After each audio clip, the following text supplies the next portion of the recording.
2월 첫 주일 예배를 시작하겠습니다. 사도신경하심으로 예배를 시작합니다. 전능하사 천지를 만드신 하나님 아버지를 내가 믿사오며 그 외아들 우리 주 예수 그리스도를 믿사오니 이는 성령으로 잉태하사 동정녀 마리아에게 나시고 본디오 빌라도에게 고난을 받으사 십자가에 못 박혀 죽으시고 장사한 지 사흘 만에 죽은 자 가운데서 다시 살아나시며 하늘에 오르사 전능하신 하나님 우편에 앉아 계시다가 저리로서 산 자와 죽은 자를 심판하러 오시리라. 성령을 믿사오며 거룩한 공회와 성도가 서로 교통하는 것과 죄를 사하여 주시는 것과 몸이 다시 사는 것과 영원히 사는 것을 믿사옵나이다. 아멘. 부활이요 생명이 되시고 사랑이 많으신 하나님 감사합니다. 힘들고 어려운 시절이지만 또 새로운 한 달을 저희들에게 허락하시고 매일매일 새로운 하루들을 허락해 주심을 감사합니다. 이 감사하는 마음이 매일매일 더 깊어지게 하시고 하나님이 아니면 살 수 없음을 그 은혜의 시간을 보낼 수 있는 저희가 되게 도와주옵소서. 이 거룩한 주님의 날 예수 그리스도의 이름으로 모여 예배합니다. 하나님, 이 제단을 하나님의 장중에 붙들어 주시고 이 제단에 속한 당신의 자녀들 한 사람 한 사람들 기억하셔서 저들이 어떤 상황 어떤 조건 속에 있을지라도 주님께서 함께 하심을 늘 잊지 않고 승리할 수 있도록 도와주옵소서. 오늘도 하나님께서 함께 하시는 복된 시간 되게 하시고 말씀으로 저희들을 위로하시고 능력 주시고 그 말씀에 충만한 은혜 받고 돌아가게 하시며 이 제단에 속한 한 사람 한 사람들 영과 육과 혼이 온전히 강건하여져서 정말 독수리가 날개치듯이 올라가는 강건한 신앙과 삶이 되도록 역사하여 주옵소서. 하나님께 간절하게 매달리는 모든 성도들의 기도를 기억하시고 오늘도 성령의 은혜로 충만케 채워주시옵기를 예수 그리스도의 이름으로 감사하며 간절히 기도합니다. 아멘. 오늘 하나님의 말씀을 봉독하겠습니다. 하나님의 말씀은 로마서 3장입니다. 로마서 3장 9절부터 20절까지 말씀을 봉독하겠습니다. 3장 9절로 20절입니다. 그러면 어떠하뇨? 우리는 다 나으냐? 결코 아니라. 유대인이나 헬라인이나 다 죄 아래 있다고 우리가 이미 선언하였느니라. 기록된 바 의인은 없나니 하나도 없으며 깨닫는 자도 없고 하나님을 찾는 자도 없고 다 치우쳐 함께 무익하게 되고 선을 행하는 자는 없나니 하나도 없도다. 그들의 목구멍은 열린 무덤이요 그 혀로는 속임을 일삼으며 그 입술에는 독사의 독이 있고 그 입에는 저주와 악독이 가득하고 그 발에는 피 흘리는 데까지 빠른지라. 파멸과 고생이 그 길에 있어 평강의 길을 알지 못하였고 그들의 눈앞에 하나님을 두려워함이 없느니라 함과 같으니라. 우리가 알거니와 무릇 율법이 말하는 바는 율법 아래 있는 자들에게 말하는 것이니 이는 모든 입을 막고 온 세상으로 하나님의 심판 아래 있게 하려 함이라. 그러므로 율법의 행위로 그의 앞에 의롭다 하심을 얻을 육체가 없나니 율법으로는 죄를 깨달음이니라. 하나님의 말씀입니다. 아멘. 만약에 여러분들에게 어떤 사람이 정말 쌍욕을 한다면 아마 기분이 상당히 나쁘실 거예요. 그죠? 화도 나고 기분도 나쁠 겁니다. 어떤 분이 어떤 목사님의 설교에서 그렇게 얘기를 하세요.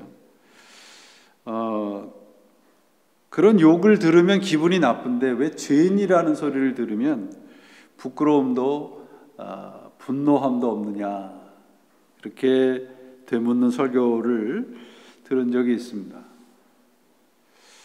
우리가 신앙의 본질에 깊게 들어가다 보면 이 죄라는 단어와 내가 죄인이라는 사실 때문에 부끄러워하게 되고 또 통회하는 마음이 일어나게 될 것입니다. 만약에 우리 교회와 우리의 신앙 속에 이러한 죄에 대한 자각과 통회함이 옅어지고 없어진다면 심각한 문제라고 생각을 합니다. 근데 불행하게도 오늘날 교회는 이 죄의 문제, 죄인의 문제를 심각하게 다루지 않는 것 같습니다. 죄가 무엇일까? 윤리학자 헨리 스톱 박사는 죄를 이렇게 정의를 합니다. 죄는 하나님을 향한 반역이고 하나님으로부터의 도망이다. 하나님께 대들거나 아니면 하나님이 싫어서 하나님에게 등 돌리고 가는 게 죄라고 하는 것입니다. 그러니까 하나님과의 관계로서만 설명되는 것이 죄고, 죄는 인간의 본능적인, 본질적인 문제이죠. 죄를 가볍게 여기는 현대인들의 습관 때문에 오늘날 교회에서는 그저 죄를 어떤 내가 받은 심리적인 상처 정도로만 생각하는 것 같습니다. 그래서 그런지 많은 교회에서 상한 감정의 치유라든지 회복이라든지 어떤 정서적인 치유와 회복에 대한 프로그램들이 있는 것이 사실입니다. 자존심이 상하는 말에는 발끈하면서 죄인이라고 얘기를 하면 별로 감각이 없는 것은 아마 이 시대가 죄의 시대에 있기 때문일 것입니다. 죄인이라 해도 그냥 나는 그래도 괜찮은 죄인이라고 여기는 것 같아요. 성경은 그러나 죄의 문제를 상당히 심각하게 다룹니다. 아니, 성경은 죄에 대한 책입니다. 그리고 성경은 그 죄의 문제의 해결을 우리들에게 제시하고 있습니다. 하나님에게 도전하고 하나님에게 반역하고 대드는 것, 하나님의 주권을 무시하는 것이 죄죠. 그분의 통치와 다스림을 가볍게 여기는 것이 얼마나 큰 죄인가 오늘날 우리 교회들이 간과하고 있는 것은 아닌지 모르겠습니다. 요한 웨슬레 목사님이 이렇게 얘기를 했어요.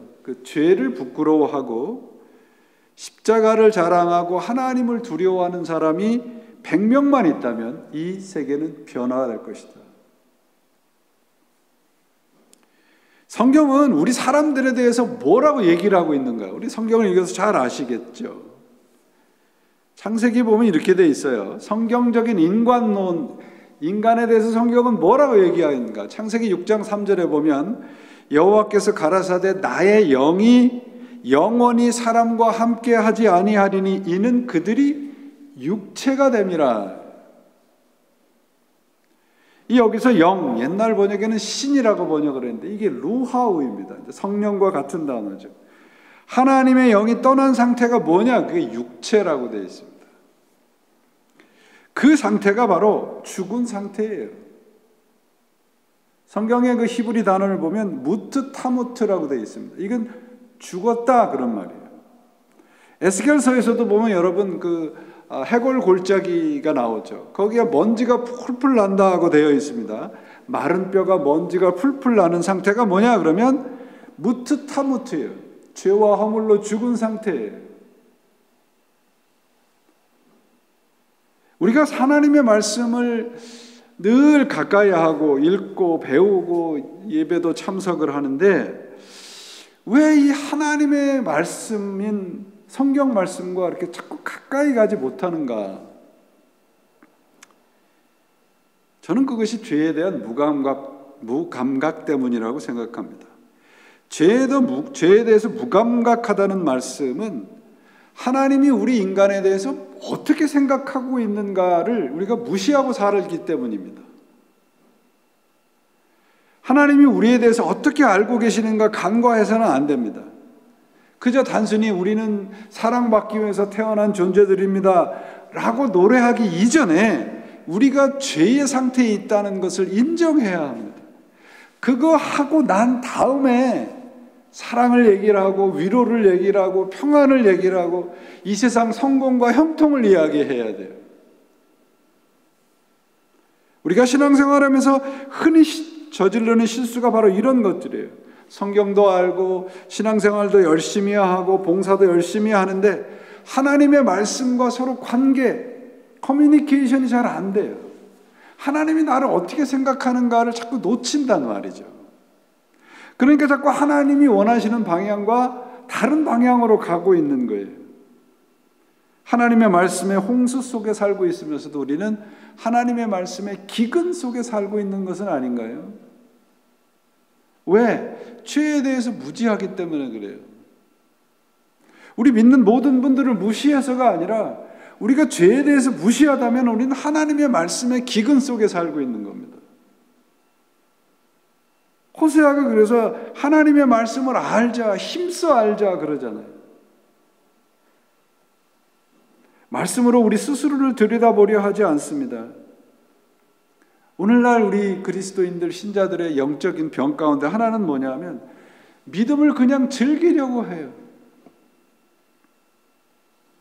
오늘 본문 이제 로마서 3장 9절 이하의 말씀, 20절까지의 말씀을 보고 있는데 그 로마서 3장 8절까지의 말씀은 뭐냐면 하나님을 전혀 모르는 사람들, 그리고 도덕적인 사람들, 그냥 본능에 의해서 살아가는 사람들, 그 사람들의 그 공통적인 특징이 뭐냐 그러면 그래도 스스로 정당하다고 생각한다는 거예요.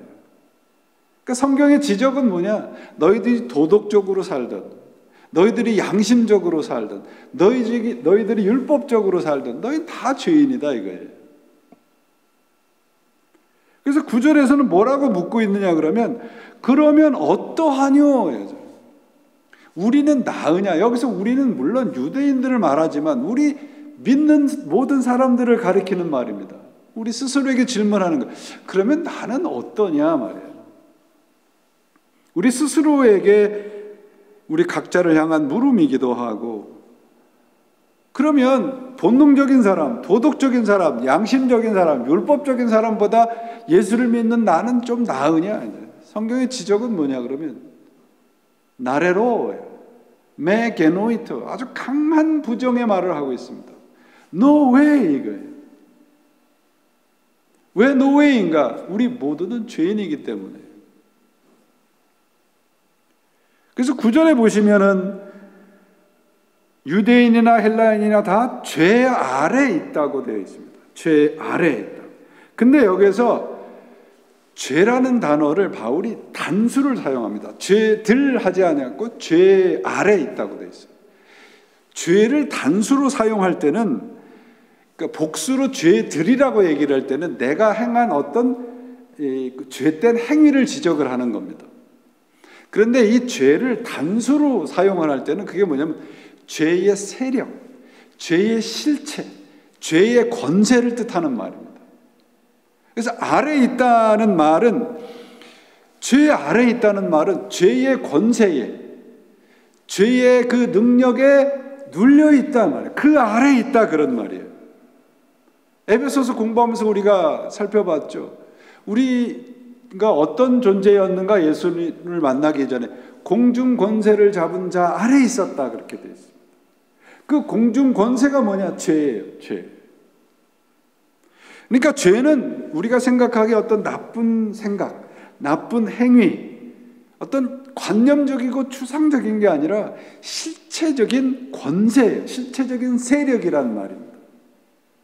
바울이 우리들 모두에게 행하는 말씀은 우리 모두는 바로 그런 죄의 세력 아래에 있단 말이에요.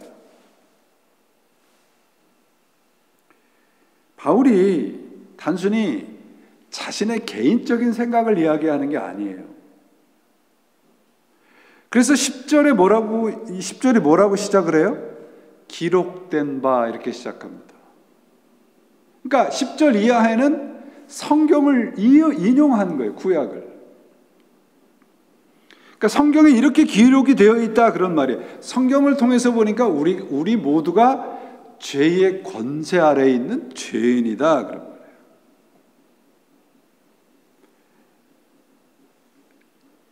바울이 성경을 통해서 발견하고 깨달은 죄는 뭔가? 그의 결론은 뭐냐면, 죄에 대한 가르침의 결론은 의인은 없나니 하나도 없고 깨닫는 자도 없고 선을 행하는 자도 하나도 없다.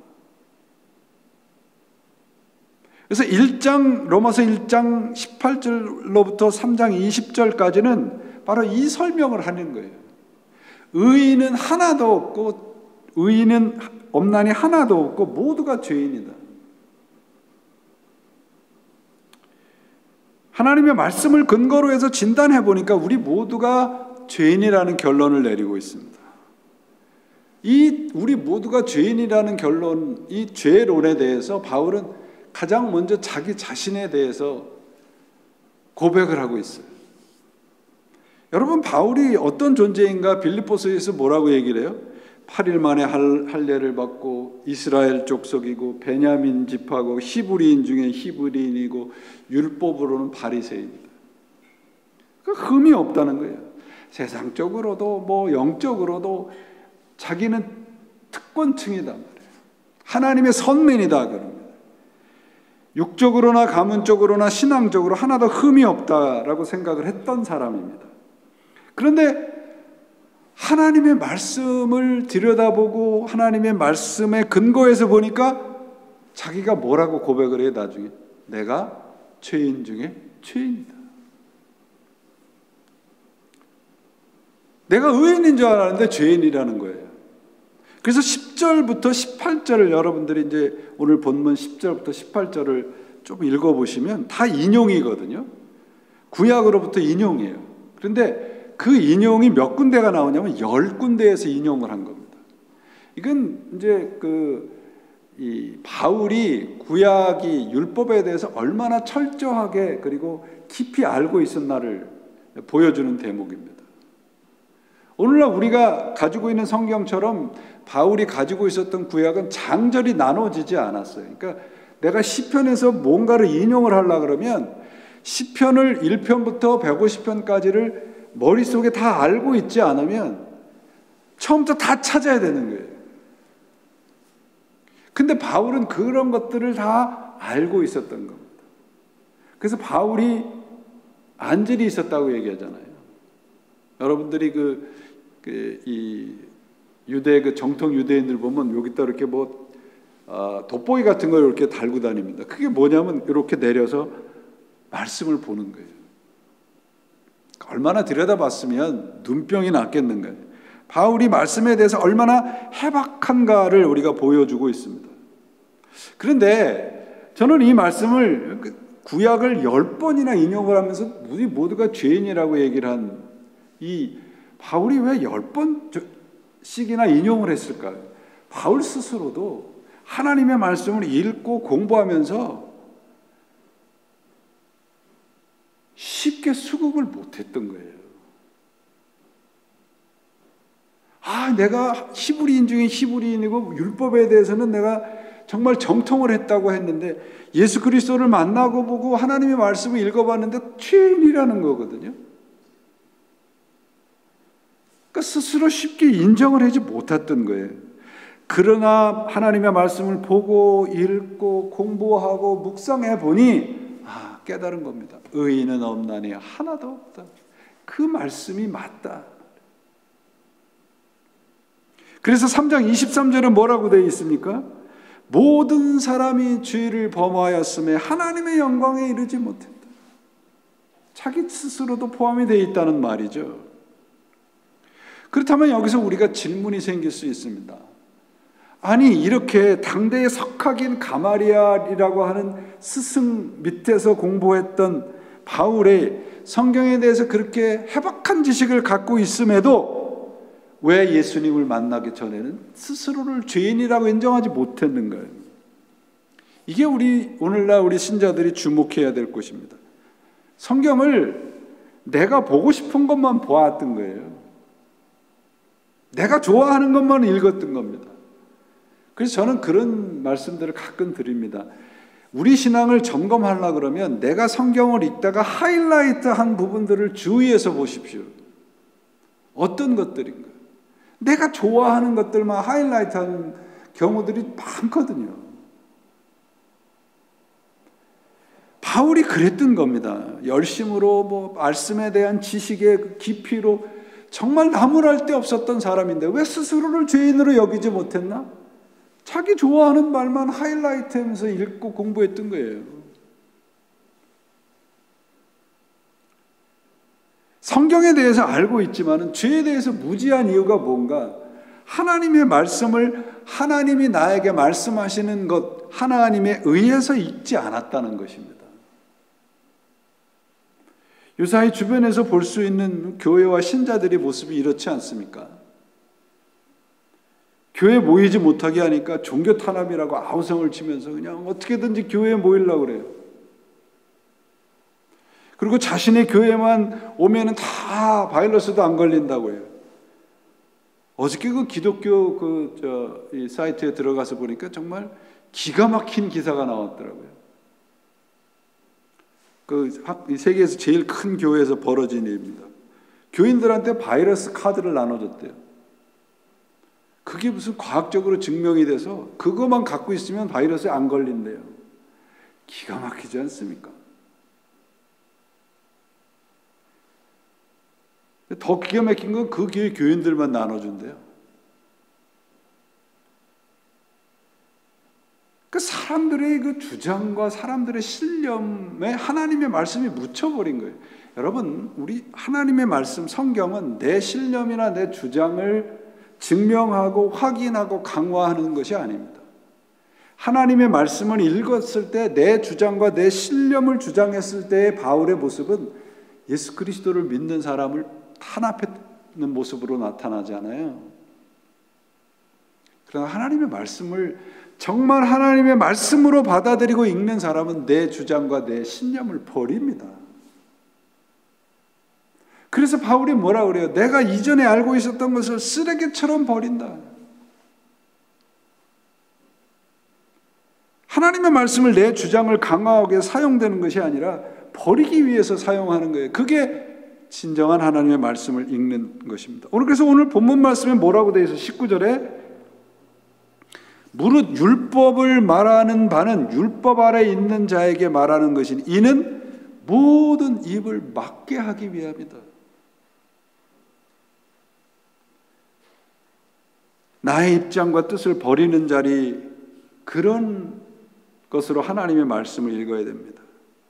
오늘날 교회와 신자들의 문제점은 뭐냐? 말씀을 읽으면서 맞아, 요 내 주장이 맞아, 그거를 증명하고 강화하기 위해서 읽는단 말이에요. 내 생각이 맞잖아, 성경이 이렇게 써 있잖아. 그건 아닙니다, 여러분. 말씀을 읽고 배우는 것으로 나를 점검하고 바로 서는 자리에 서야 됩니다. 율법이 무엇인가, 율법을 왜 주었는가를 바울은 예수님을 만난 이후에 깨달아요. 그래서 3장 19절 20절에 뭐라고 아까도 말씀드렸죠. 모든 입을 막고 온 세상으로 하나님의 심판 아래 있게 하려 함이라. 그리고 20절 마지막에 뭐라고 해서 율법으로는 죄를 깨달습니다. 모든 입을 막는다라고 하는 것은 무슨 말인가? 모든 입이에요. 예외 없어요. 입을 막는다는 것은 하나님 앞에서 내가 정당하다는 최소한의 변호도 못하게 된다, 그런 말이에요. 뭐로도, 율법으로도. 바울이 깨달은 게 그거예요. 내가 하나님 앞에 나는 그래도 최소한도 요 정도는 자격이 있다고 생각을 했는데 하나님의 말씀을 읽어보니까 아니라는 거예요. 내 입을 띌 수조차 없다는 거예요. 예수 이전의 모든 사람은 자신의 구원에 대한 최소한의 가능성도 없다는 걸 말하고 있습니다. 율법은 뭐예요? 내가 죄인이라는 것을 확인해 줄 뿐입니다. 그래서 바울 스스로도 내가 죄인 중에 죄인이고 내가 곤고한 사람이라고 고백을 하고 있습니다. 여러분, 우리가 교회 나오는 이유가 뭡니까? 죄인이기 때문입니다. 내가 저 사람보다 좀 더 깨끗하고 저 사람보다 자격이 있음을 증명하고 확인하기 위해 나오는 게 아니네. 저 사람보다 훨씬 더 못한 죄인이라는 것을 확인하기 위해 교회에 나오는 겁니다. 그렇게 신앙생활하는 겁니다. 그래야 하나님을 만나고 하나님의 그 통치권 아래서 살아갈 수 있어요. 오늘 말씀을 그래서 11절과 12절 말씀은 하나님과의 관계에서의 죄인된 모습, 그리고 13절과 18절까지의 말씀은 이웃과의 관계에서의 죄인된 모습을 전하고 있습니다. 깨닫는 자도 없고 하나도 없고 다 치우쳤다며. 하나님과의 관계에서 죄인된 모습의 첫째가 깨닫는 자도 없다는 거예요. 깨닫는 자도 없다는 것은 교회 오는데 그냥 즐겁기 위해서 오는 거예요. 즐기려는 거예요, 신앙. 하나님에 대한 어떤 정말 간절한 스토리텔링도 없고 하나님과의 인격적인 만남에 관심도 없어요. 그저 교회 오면 따뜻한 위로가 있고 사랑한다는 말이 있고 하나님이 당신을 얼마나 사랑하시는지 아십니까? 라고 하는 말씀에 즐거워하는 게 그 깨닫는 자도 없다는 말씀입니다. 둘째는 하나님을 찾지 않는다는 거예요. 하나님을 찾지 않는다는 말은 하나님만 빼놓고 다른 것을 찾는다는 뜻입니다. 하나님에게 죄인이라고 하는 자각이 없는 사람들에게 하나님은 그들이 추구하는 목적의 종착지가 아니에요. 인생의 목적이 아니란 말이죠. 그저 세상에서 좀 더 다른 사람보다 더 편하고 안락하게 사는 방법으로서의 하나님인 거예요. 셋째로 다 치우쳤다. 무익한 존재가 됐다. 이 치우쳤다는 말은 곁길로 갔다, 샛길로 빠졌다 그런 뜻이에요. 하나님을 등을 지고 다른 곳으로 갔다는 말입니다. 말씀이 아닌 진리가 아닌 곳에서 하나님을 찾고 있다. 저는 오늘 말씀을 준비하면서 참으로 두려운 생각이 들었습니다.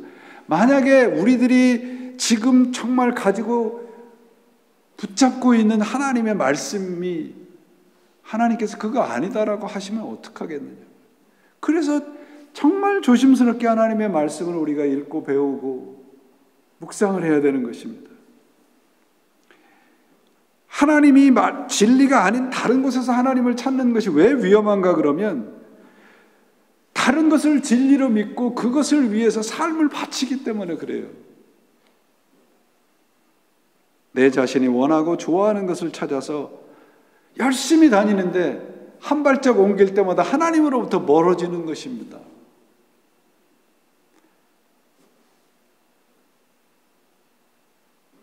그래서 다 치우쳐서 뭐라고, 치우친 사람들을 뭐라고 되어 있어요? 무익한 존재가 되었다. 네 번째로 선을 행하는 자가 없다. 이 선을 행하는 자가 없다. 여기서 선이라고 하는 문자적인 뜻은 뭐냐면 사랑이에요. 그들은 사랑을 버렸다는 말입니다. 무슨 말인가 그러면 하나님을 사랑하고 이웃을 사랑하는 걸 버렸다. 좀 더 구체적으로 말씀드리면 나만 사랑한단 말이에요. 그게 죄인된 모습인 겁니다. 하나님과의 관계에서 나만 사랑하고 내가 갖고 있는 것만 사랑하고 내 눈에 보이는 것만 사랑하지 하나님, 이웃에 대한 것을 버렸다. 그게 선을 행하지 않는 사람의 모습입니다. 제가 성경 공부 시간에도 말씀드렸잖아요. 교양이라고 하는 게 뭐냐 그러면 그저 그냥 고상하고 뭐 말투 좋고 생각이 뭐 그런 게 아니고요. 교양이란 이웃을 내 삶의 테두리 안에 둘 줄 아는 거예요. 선을 행한다는 것은 뭐냐 그러면 내 옆에 있는 사람이, 나와 함께 있는 다른 사람이 나 자신이라는 것을 깨닫는 것입니다. 그 다음에 이웃과의 관계에서 이웃을 사랑하지 않는 모습, 그러니까 선을 행하지 않는 모습이 13절부터 18절까지에 나오는 말씀입니다.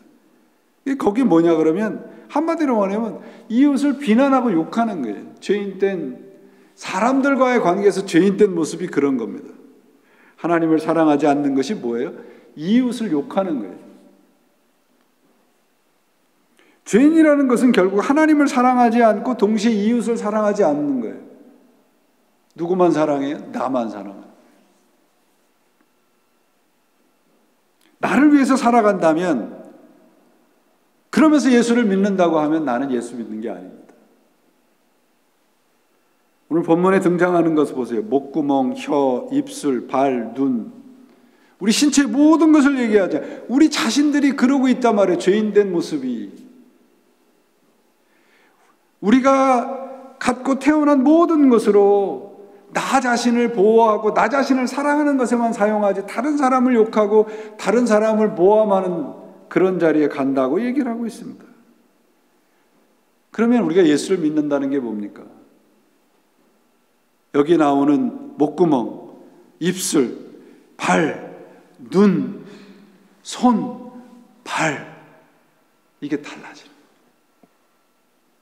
그걸 사용하고 그것을 행동으로 옮기는 모든 것이 달라지는 겁니다. 예수를 믿고 살아간다는 것은 거창한 종교적인 일을 하는 게 아니라 말씀의 사람이 된다는 것은 우리의 입술과 팔과 눈과 생각과 우리의 마음이 달라지는 겁니다. 왜 우리가 악한 말을 하고 악한 행동을 합니까? 이기적이기 때문에 그래요. 내가 죄인이라는 자각이 없기 때문이 아닌가요? 모든 중심에 내가 있다고 한다면 우리는 죄에서 벗어나지 못합니다. 신앙을 갖는 것은 바로 이런 중심 이동이 있는 것입니다. 나에게서 하나님에게로, 나 자신에게서 이웃에게로 중심을 이동하는 것이 예수를 믿는 것입니다.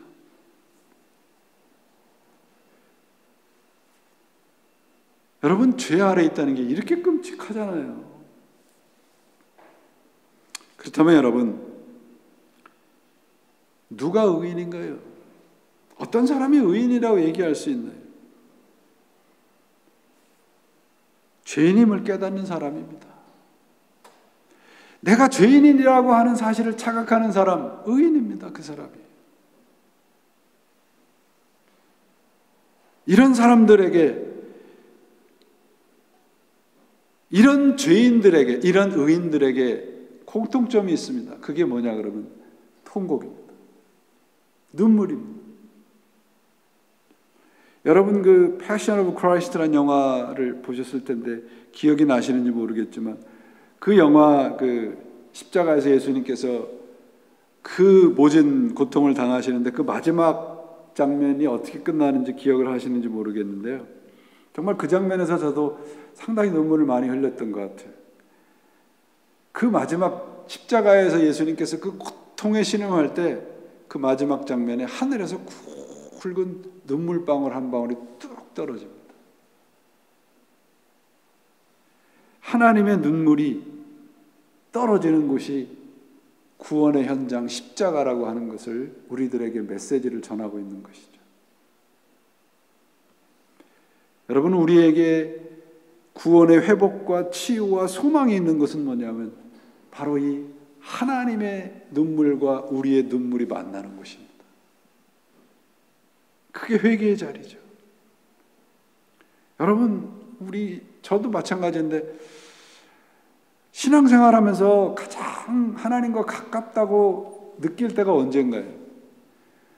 정말 하나님의 말씀을 읽고 하나님과 사귀어 살면서 펑펑 울 때 아닌가요?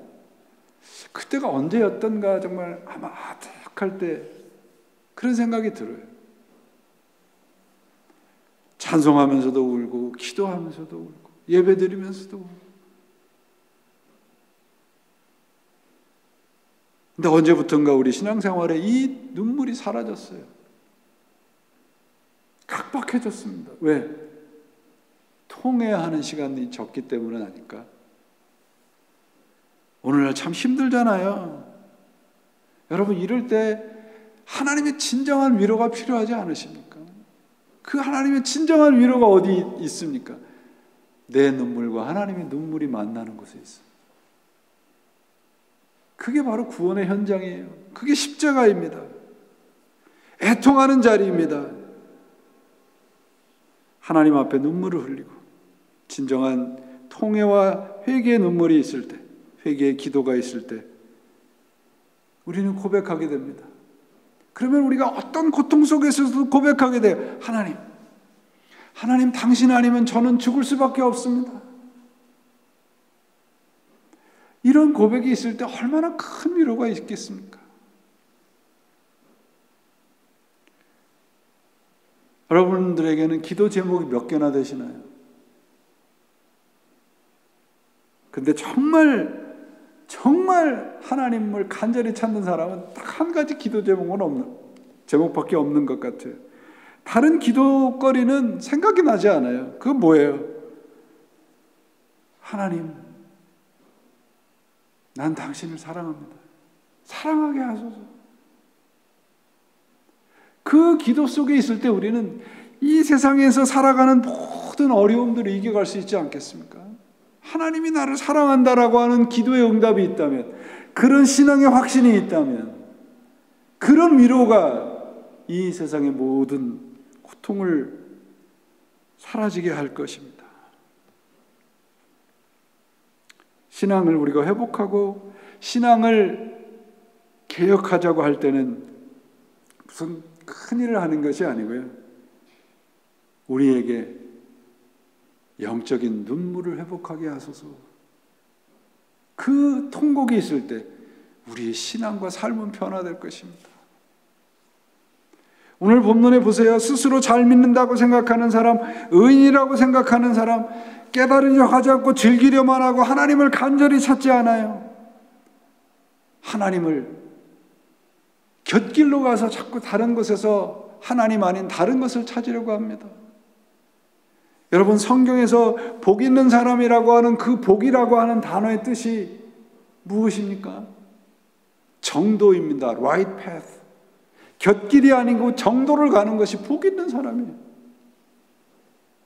깨달음이 없기 때문에, 인생을 즐기려고 하기 때문에, 곁길로 가려고만 하기 때문에, 하나님의 인생의 목적이 아니기 때문에 하나님 앞에 통회하는 눈물이 없는 겁니다. 하나님은 의인의 신앙을 찾는 것이 아니고요, 통회하는 죄인의 신앙을 찾습니다. 우리에게 회복될 것은 바로 이 죄인의 신앙입니다. 사랑하는 여러분, 요한일서 1장 9절부터 10절 말씀입니다. 우리가 우리 죄를 자백하면 하나님은 신실하시고 의로운 분이셔서 우리 죄를 용서하시고 모든 불의에서 우리를 깨끗하게 하실 것입니다. 우리가 죄를 지은 일이 없다고 말하면 우리는 하나님을 거짓말장애로 만드는 것이며 하나님의 말씀 속에 우리는 있지 않습니다. 요한 사도가 얘기하는 자백한다라는 말을 보니까 동의한다, 같은 생각을 가진다는 뜻의 단어를 사용을 했어요. 그러니까 무슨 말입니까? 내가 죄를 자백한다는 말은 내가 죄인임을 인정하면, 하나님이 나를 죄인이라고 생각하는 하나님의 생각에 내가 동의하면, 그 하나님의 생각과 내가 같은 생각을 가지면 어떻게 한다고요? 하나님이 신실하셔서 모든 불의를 없애신다. 뭘로 만드신다? 우리를 의인으로 만드신다는 거예요. 나는 죄인이 아니라고 말하면 그게 뭐라고 얘기를 해요? 요한 사도가 하나님을 거짓말쟁이로 만드는 거라는 거예요. 성경 창세기서부터 계시록까지 우리가 다 죄인이고 하나님 앞에 원수된 자라고 얘기하는데 나는 아닙니다라고 얘기를 하면 하나님이 거짓말하는 거잖아요.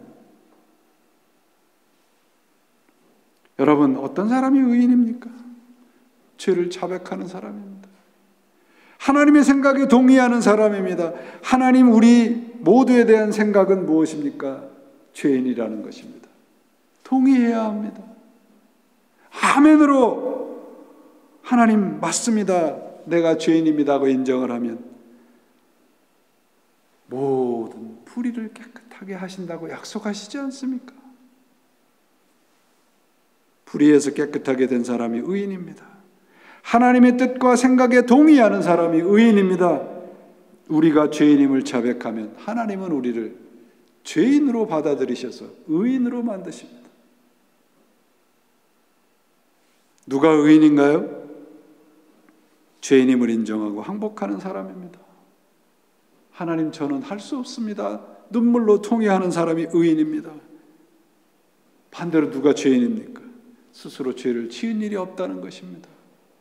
스스로 나는 하나님의 사랑을 받을 자격이 있다고 믿는 사람입니다. 하나님의 생각, 그것은 의인은 없다는 것입니다. 모두가 죄인이라는 것입니다.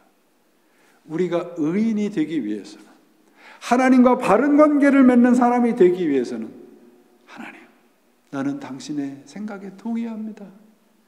저도 죄인입니다. 이런 진실된 고백이 있어야 합니다.